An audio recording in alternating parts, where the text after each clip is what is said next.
అంటే hitech city అనే ఒక గుండ్రటి బిల్డింగ్ కట్టిండని, ఆయనే పవర్ పాయింట్ ప్రజెంటేషన్ ప్రపంచానికి పరిచయం చేసిండని, ఐటీ అంటే ఆయనతో వచ్చిందని చెప్తుంటారు.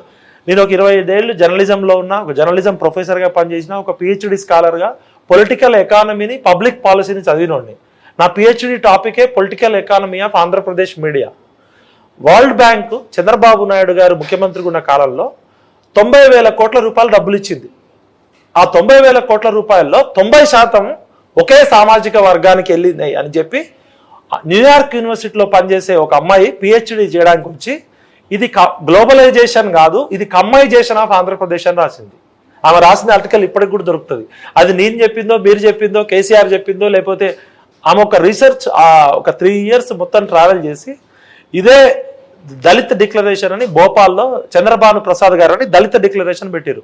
వాళ్ళ టీం కూడా రీసెర్చ్కి వచ్చి ప్రపంచ బ్యాంకు నుంచి వచ్చిన 90,000 కోట్ల రూపాయలు 90% ఒకే సామాజిక వర్గం చేతిలోకి వెళ్ళి పాలు పెరుగు అమ్ముకునే కమ్మ సామాజిక వర్గం, ఎన్టీఆర్ టీడీపీ హయాం, ఎన్టీఆర్ గారు ముఖ్యమంత్రిగా రాకముందు కమ్మవారి ఆర్థిక ప్రగతి, ఎన్టీఆర్ గారు సీఎం అయినాక వచ్చిన ఆర్థిక ప్రగతిలో media industry, cinema industry, print media, electronic media ఒకే సామాజిక వర్గంలోకి ఏ విధంగా వెళ్ళింది.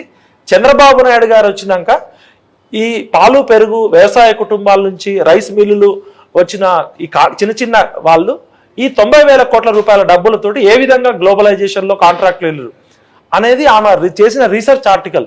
ఒక కులానికి వ్యతిరేకం కాదు, ఒక కులానికి అనుకూలం కాదు.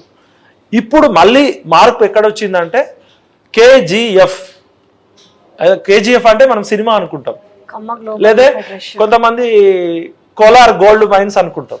కానీ కమ్మ గ్లోబల్ ఫెడరేషన్ అనే ఒక మీటింగ్కి ముఖ్యమంత్రి గారు వెళ్ళి కమ్మవారు అంటే అమ్మవారు, విజయవాడలో పైన అమ్మవారు, కిందకి అమ్మవారు అని చెప్పారు. రేవంత్ రెడ్డి గారు ముఖ్యంగా ఒక ముఖ్యమంత్రి స్థానంలో ఉండి ఒక కుల సంఘం మీటింగ్కి వెళ్ళకపోవడం అనేది ఆయన విచక్షణ. ఇప్పుడు ఒక కుల సంఘం మీటింగ్కి వెళ్ళినప్పుడు ఇవాళ కొన్ని వేల కులాలు ఉన్నాయి, మరి అన్ని కుల సంఘాల మీటింగ్కి వెళ్ళాల్సి వస్తుంది. రేపు మా బుడబుక్కల వాళ్ళు గ్లోబల్ మీటింగ్ పెట్టుకుంటారు, ఆ మీటింగ్ కూడా వెళ్ళాల్సి వస్తుంది. ఎందుకు మేము రిచ్ సంఘం కదా ఇది. అంటే ఇప్పుడు కుల సంఘము రాజ్యాంగానికి ప్రమాణం చేసిన వ్యక్తి అంటే దాంట్లో కులముతో పాటు రిచ్ సంఘం కూడా మార్పు వచ్చింది అంటున్నారు కదా.